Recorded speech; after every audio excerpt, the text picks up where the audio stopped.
Um erro no contrato de aluguel pode causar meses de prejuízo e dor de cabeça. Olá, eu sou Diego Bezerra, advogado especializado em direito imobiliário, e hoje vou falar sobre contrato de aluguéis. Obviamente é um assunto extenso, não tem como esgotar em um único vídeo, mas vamos buscar falar dos pontos essenciais que devem ter atenção. Um contrato de aluguel bem elaborado vai dar segurança tanto para o locador quanto para o locatário, evitando disputas judiciais futuras e garantindo a proteção. Muitos locadores acabam tendo dificuldade em despejar um locatário, quem está locando, mesmo diante de inadimplência, por conta de um contrato mal redigido. De igual forma, pode acontecer do locatário, a pessoa que está alocando o imóvel, ser despejada, ou aliás, tentar ser despejada quando na verdade tinha direito a ficar no imóvel. Um exemplo, quando o proprietário do imóvel, o locador, acaba vendendo esse imóvel e a pessoa que comprou quer o imóvel para si e não para alocar. Então o locatário, apesar de estar com o contrato, mas se nesse contrato não estiver bem redigido, bem feito, pode acabar gerando insegurança para essa pessoa e colocando ela deixando ela sem teto, mesmo estando em dias.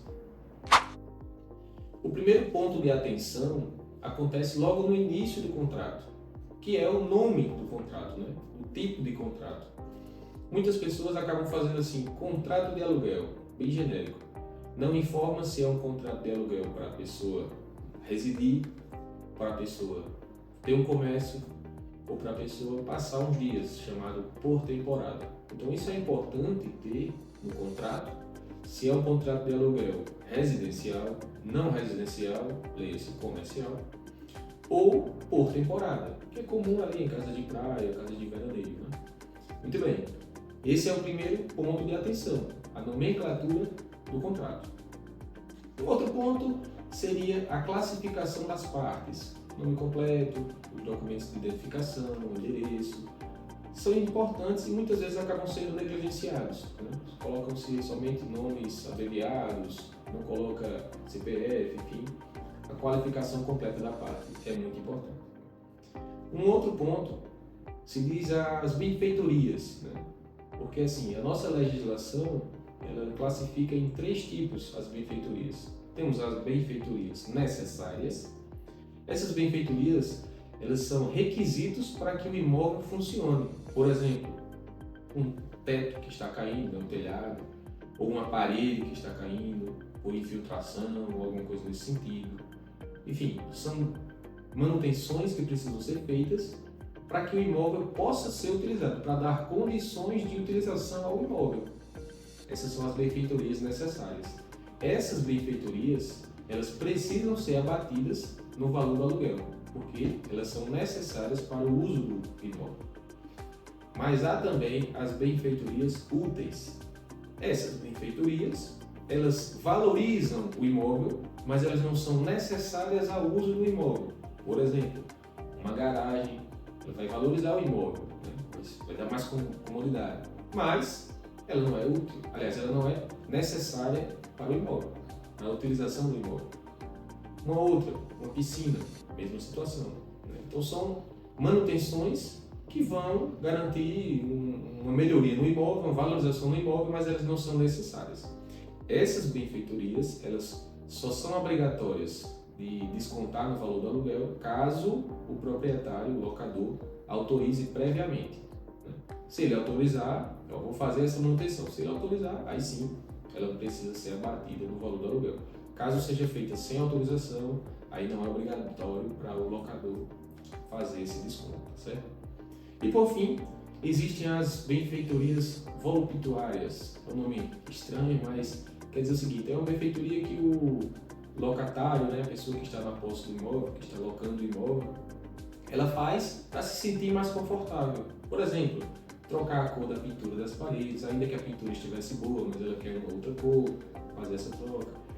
Ou mudar a textura, colocar um porcelanato, alguma coisa assim, para que ela fique mais confortável naquele imóvel, ou seja, uma benfeitoria para o seu bel prazer. Essas não são obrigatórias do locador dar desconto, certo? Outra situação, a vigência do contrato. É muito importante colocar no contrato de aluguel o tempo que ele vai durar, 6 meses, 1 ano, enfim. E nesse momento também a possibilidade de reajuste, né?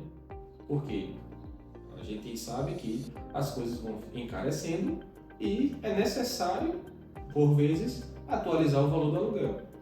E nesse contrato ele precisa prever um reajuste, seja pela inflação, que é o famoso IPCA, seja pelo IGPM, enfim, tem alguns índices e eles precisam estar presentes no contrato.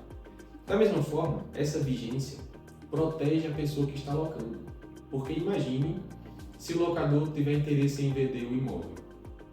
Nesse momento, o locador precisa informar a pessoa que está locando e dar preferência a ele. Ele precisa ter preferência na hora de adquirir o imóvel. Então, se a pessoa que está locando, o locador, quiser vender esse imóvel, ele precisa informar o locatário, para que o locatário informe se quer ou não adquirir o imóvel. Ele é a preferência dele. Caso não, ou caso ele não responda, né, devidamente notificado, não responda, fique inerte, o locador pode vender a uma outra pessoa. E caso essa outra pessoa compre, mas não queira continuar com o aluguel, não queira que o locatário permaneça, o que é que pode fazer? Bem, essa cláusula de vigência vai proteger o locatário, desde que ela esteja registrada no cartório de imóveis. Então não basta ter o contrato, é preciso ter o contrato, ter essa cláusula lá de vigência prevista no contrato e também que esse contrato esteja registrado na matrícula desse imóvel onde a pessoa está locando, né? O locatário está residindo. Caso não, não vai ter essa cláusula de vigência garantida. E a pessoa pode perder o imóvel, ter que sair do imóvel, na verdade, ter que sair do imóvel, mesmo estando em dia, ou seja, adimplente, porque o imóvel foi vendido para uma outra pessoa que adquiriu esse imóvel, tá certo?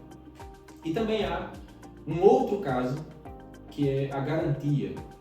O imóvel, para ser locado, ele pode, o locador, exigir uma garantia do locatário. Seja ela um calção, ou seja, um certo valor pago antecipadamente, suponhamos que o valor de aluguel seja R$500. Então, o locador exige que a pessoa adiante R$3.000, por exemplo, e vai ficar aquele tempo ali pagando, ou não deixar de pagar durante um tempo, ou pagando com desconto até completar aqueles 3.000. E aí renova-se a calção. Pode acontecer.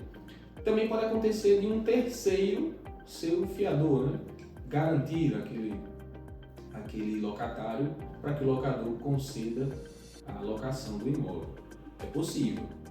E nesses casos de garantia de terceiros, é importante a gente abrir até um parêntese e fazer um novo vídeo, porque é importante saber como se precaver para não garantir o imóvel de alguém e acabar sendo surpreendido por perder seus bens pela dívida de outros, tá certo? Então, vai ter um outro vídeo. Se vocês quiserem, comenta aqui alguma dúvida, alguma coisa, alguma sugestão para a gente fazer nesse próximo vídeo, que vai ser voltado para o fiador, a pessoa que está dando garantia a uma outra pessoa que vai ser locatário. E, inclusive, uma observação, já adiantando esse próximo vídeo, é possível que dois locatários sejam garantidores entre si. Então, um garante o outro garante o um. Eles são fiadores um do outro para fazer esses contratos de aluguéis de cada imóvel de cada um, mas um garantindo o outro. Mas é um assunto para um próximo vídeo.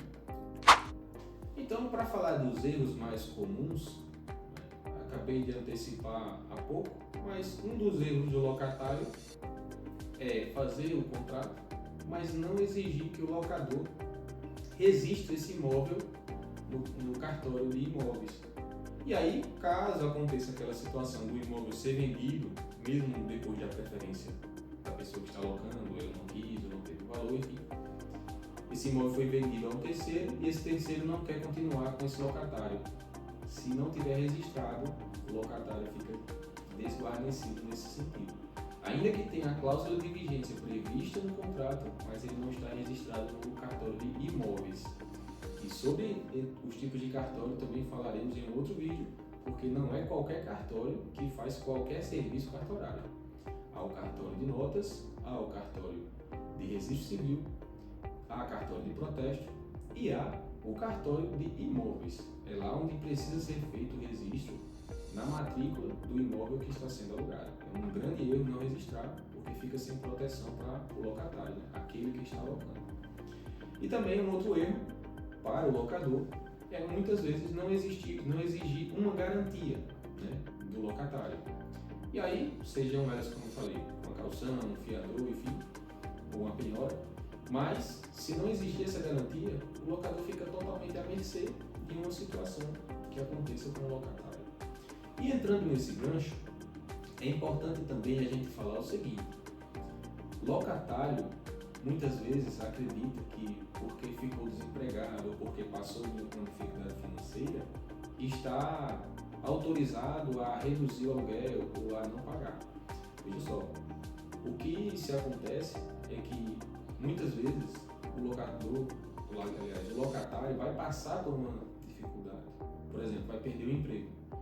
Só que isso se entende na jurisprudência, nas decisões judiciais, que é um dever do locatário saber, porque ele não é, por exemplo, ele não é um concursado, que ele tem uma certa estabilidade. Se ele trabalhar para outra pessoa, ou seja, pelo regime CLT, ele não está 100% seguro do seu emprego. Ele pode ser demitido a qualquer momento, obviamente recebendo suas verbas rescisórias, mas pode ser demitido.